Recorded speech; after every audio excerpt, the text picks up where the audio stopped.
2014 general elections saw youth participation like never before. They're out there and are believed to have had their say in very large numbers. But in a country the size of ours, with such a sizable young population, are our young involved enough in politics? That's the big face-off of week as we kickstart a brand new week on Heads Up. With me now, Supriya Mukherjee and Chanchal, both students of Ramjas College here in Delhi, who are now going to have their say on this issue.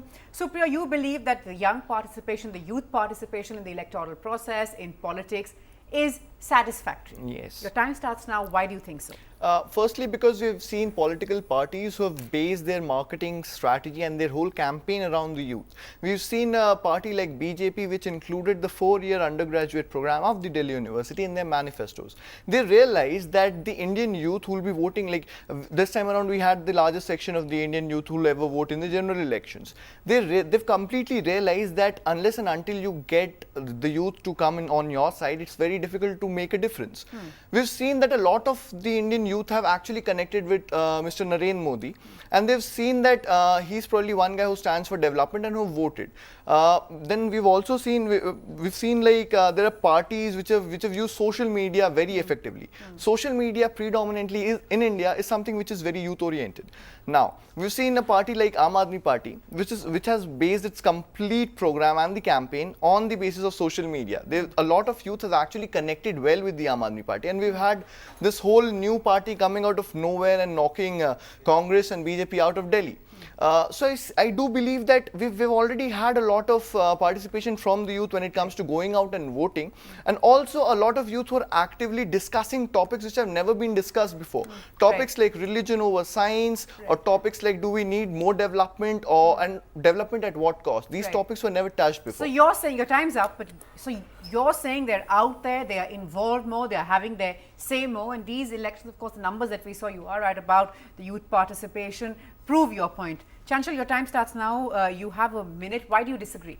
To start with, I think the youth today are not like they are more westernized than ever before, and I think they don't care much about what's going in the country.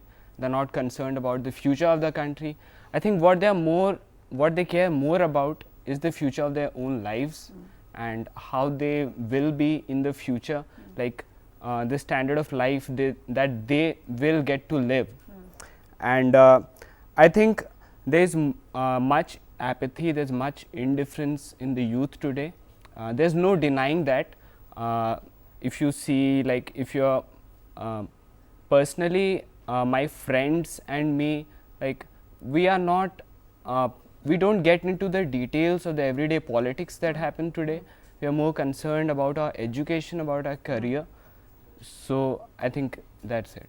Right, so you're saying it's more the day-to-day issues that sort of bog the youth down. They're not sort of looking at the larger picture. Now, he said it's not just, he's not just saying this, it's what he sees around him. He's saying it happens with when, my friends and I get together, we talk. Now, you are peers. Is it different in the circle that you move in, for instance? Not really. I'll give you a very, very good example right now. The Israel and the Gaza Strip controversy.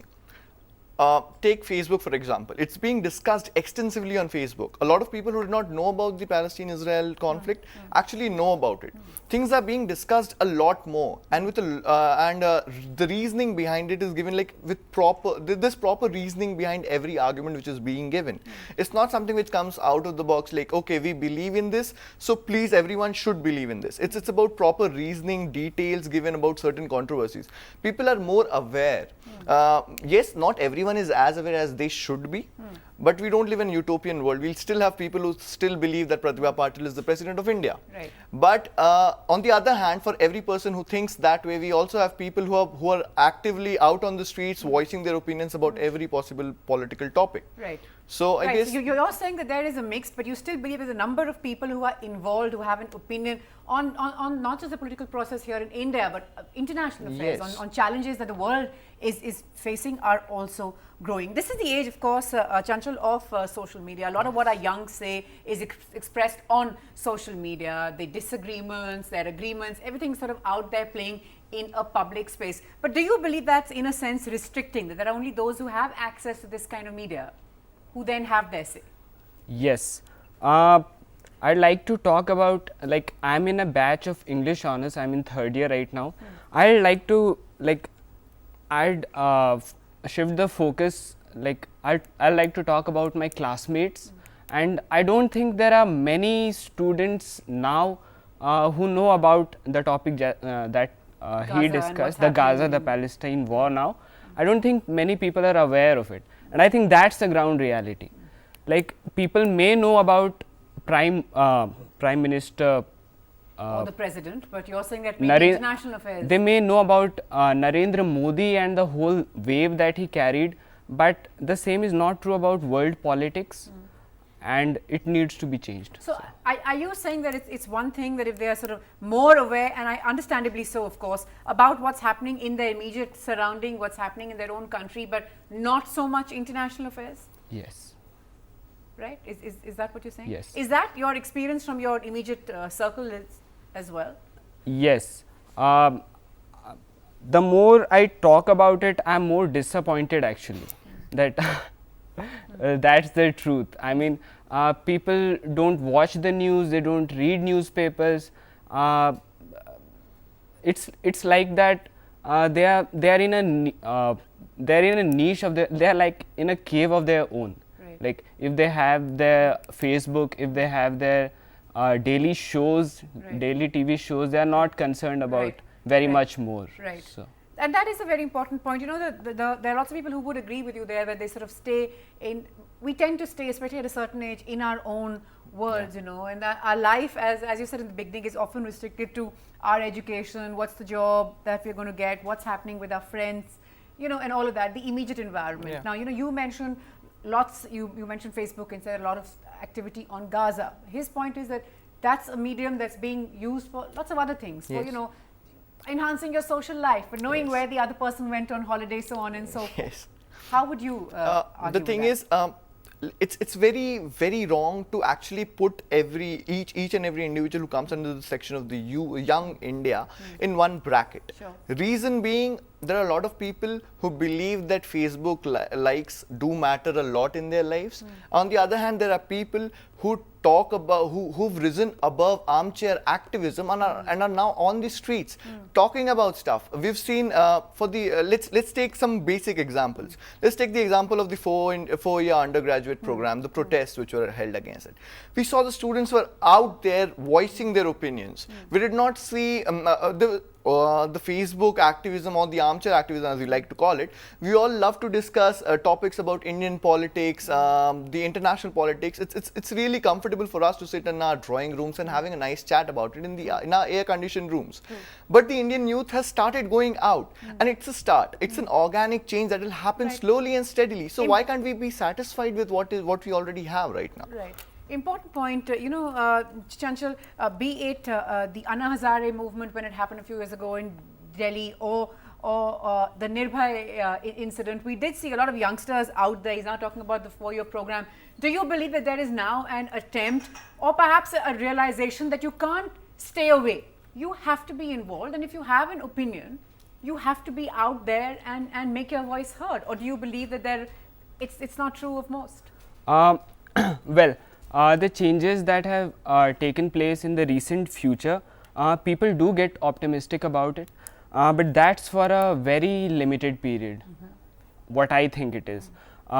You may talk about the Anna Hazare movement and how it brought the youth together, but I don't really see it changing things in the present times. I mean, it has not carried the force that it started You're saying with. the momentum sort of Yes, wasn't sustained. the People momentum came, is lost. and that's very true, of course, also of the protest that came out when that young girl was so brutally assaulted. There were all those out there marching every day, you know, getting their voices heard, taking on the police, taking on the administration. But then, of course, the cynics would always argue that we didn't carry the momentum far enough. But we were actually discussing these problems. India is a culturally rich country where we don't talk about rapes, but Then when something like this happens, we go out on streets to protest. That sort of thing changed. We are actually talking about safety for women. We are talking about how to change the basic mentality of people towards things like these. Victim bashing has stopped to a greater extent. If you knew about the situation around the Delhi University campus, let's take Delhi on a whole. Before, if someone was busy eve teasing a girl, you wouldn't find anyone standing up for her.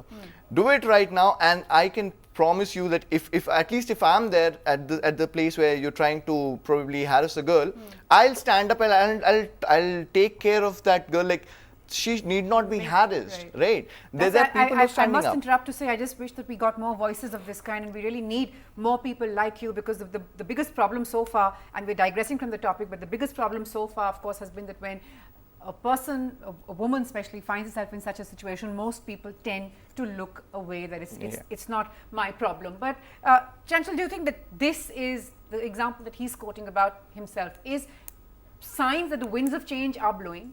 Well, not really. Okay. Like, I pick up the newspaper every day, and what I see is, on the front page, on the second page, what I see is there are a lot more rapes, there are a lot more abuses against women that are happening today. Now, I want to ask is, the question that I want to ask is, where is the change? Why have things not improved? Like, if you are saying कि the Nirbhaya rape case brought people together, it got people mobilized, it changed the views of the people. So why is it not that these rapes have stopped? Why is it that? Like, I can't really fathom this. Because I would imagine that we haven't reached everybody, and the fear of the law, of course, still not strong enough. But the one important point, of course, that you're making is that at least we are now talking about it. At least in certain circles, I totally agree with you. It's not like that was going to be, you know, the one moment where everything that was wrong with the society would get fixed, but at least we're talking about it, and women especially now coming forward and reporting such incidents and not brushing them under the carpet. You wanted to make a point, Supriya. Yes, like he's been talking about how really a change has not happened overnight, and these things have only increased. The report, like, people have become more aware about sexual assault, so they're going out and actually making themselves heard. Indian youth right now, if anything wrong happens, for example, if there's corruption in a particular department, we'll see people who are raising their voices, who are probably blogging about it. We've never seen people who blog about stuff that happens. For example, the whole Tehelka Kant. There was this whole, this girl, this intern, she wrote about her things, like she wrote about her experiences in a blog. And it spread out, like it spread like wildfire on social media, and a lot of people knew about it. And this whole thing blew up from them. So we're seeing changes will not happen overnight, but these are organic changes. These changes will happen slowly and steadily. You're saying that a beginning has been made. Yes. Of course, in her case, it was also a personal email that was also leaked initially, much before she came up with her side of events. But I do see your point there. Chanchal, you know, you're saying that not enough has changed. There are all those who would agree with you, saying that we have a long, long way to go before we can really talk about it. But in your immediate circle, when you say that people aren't as aware as they ought to be, that there's a certain kind of apathy, how do you believe people like you can bring in change? Well, we can be more informed to start with. We can read the newspapers, we can watch the news, we can make an earnest effort to be aware of everything that's taking place. We can. Do you see that happening anytime soon? Do you see do you see people making that effort? Do you see people attempting to make that effort? Well, yes. Right now, I am seeing a change. I do see a change. There are people in the youth. People have come up, and I think it is slow, but in the long run, it will be good for the society. It will be good for society. It's good to see that both of you finally agree on one thing, that at least there are some signs of change here. We have a long way to go, but of course, the youth voice there, perhaps now more significant and louder than we've seen it in recent years. But Chanchal, Supriya, thanks both so much for joining us. We're slipping to a quick break now. Up after that, all that's making news online you didn't know but can't get away from it anymore.